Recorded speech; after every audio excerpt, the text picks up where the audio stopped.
presentasi kami.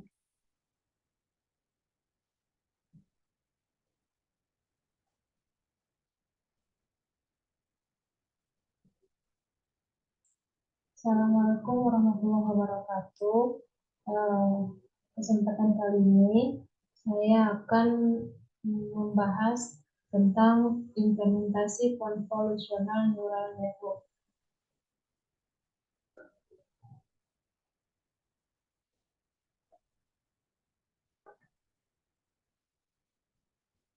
Latar belakang, convolutional neural network merupakan arsitektur neural network yang dirancang khusus untuk mengolah dan menganalisis data gambar, di mana CNN sering digunakan untuk klasifikasi gambar, deteksi objek, dan juga segmentasi gambar.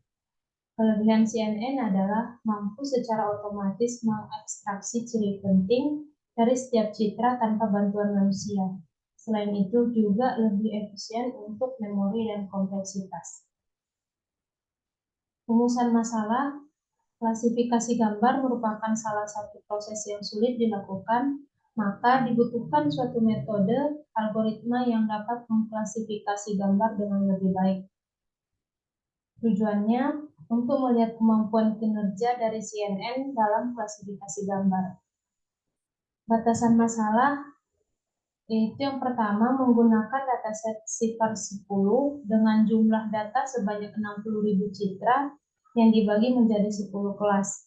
Kemudian ukuran gambar yang digunakan ialah 32 dikali 32 piksel.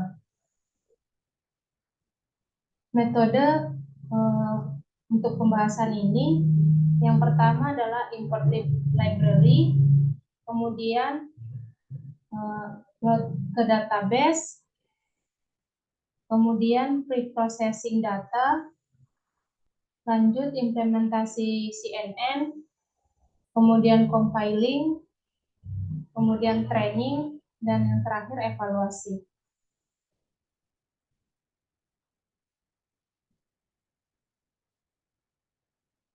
Di sini saya akan menjelaskan yang pertama dilakukan import library, kemudian library yang digunakan di sini adalah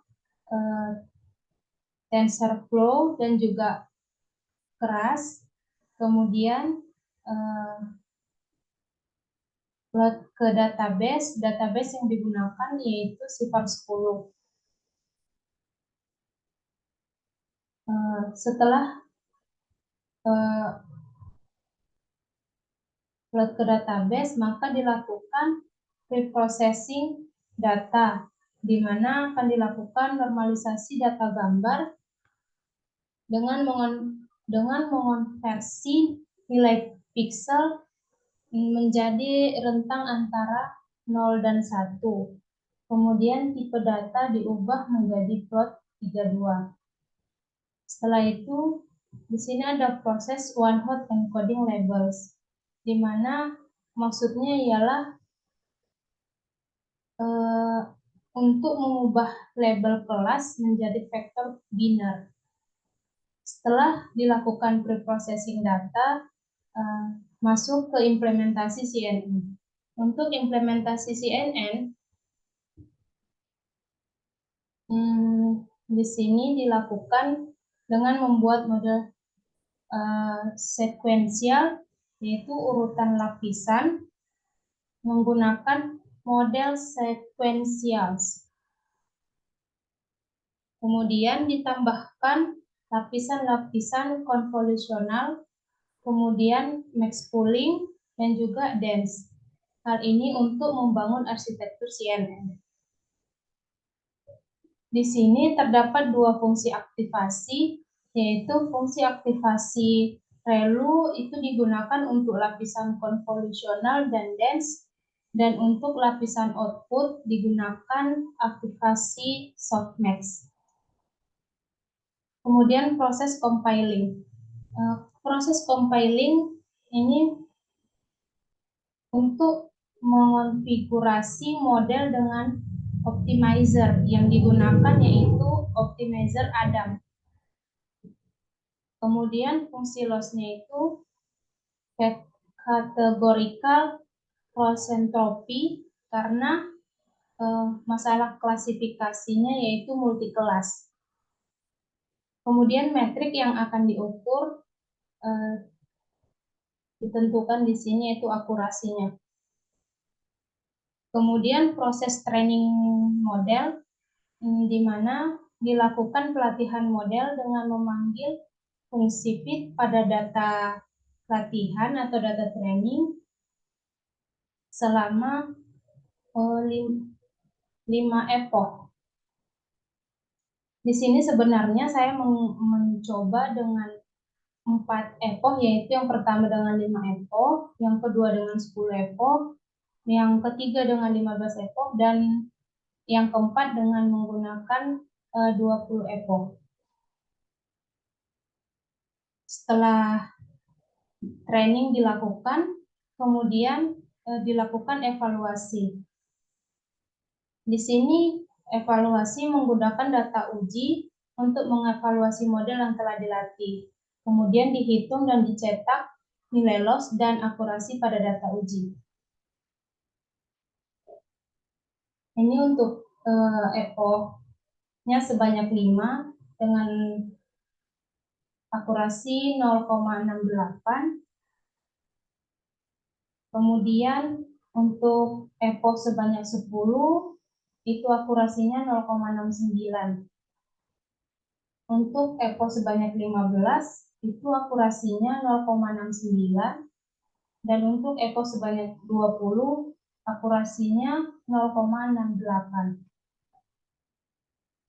Hasilnya yaitu dapat dilihat epoch 5 akurasi model 68, epoch 10 akurasi model sebesar 69%, epoch 15 akurasi model sebesar 69%, epoch 20 akurasi model sebesar 68%.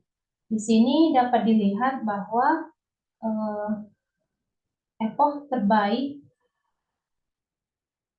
itu berada di epoch sebanyak 10 dengan hasil 69%, dan epoch sebanyak 20 mengalami penurunan akurasi yaitu menjadi 68%. Kesimpulan dari program ini yaitu yang pertama, CNN mampu melakukan klasifikasi gambar. Kemudian untuk dataset Shepard 10 yang dibagi menjadi 10 kelas yaitu airplane, automobile, bird, cat, deer, dog, hawk, horse, sheep, truck. CNN mampu untuk melakukan klasifikasi dengan akurasi yang cukup baik, yaitu akurasi tertinggi 69% pada epoch 10 dan 15. Namun, untuk meningkatkan kinerja CNN dalam klasifikasi gambar, perlu dilakukan optimisasi, seperti dengan kombinasi metode, pengolahan dataset, dan juga penambahan fitur. Sekian penjelasan dari saya, kurang lebih mohon maaf. Assalamualaikum warahmatullahi wabarakatuh.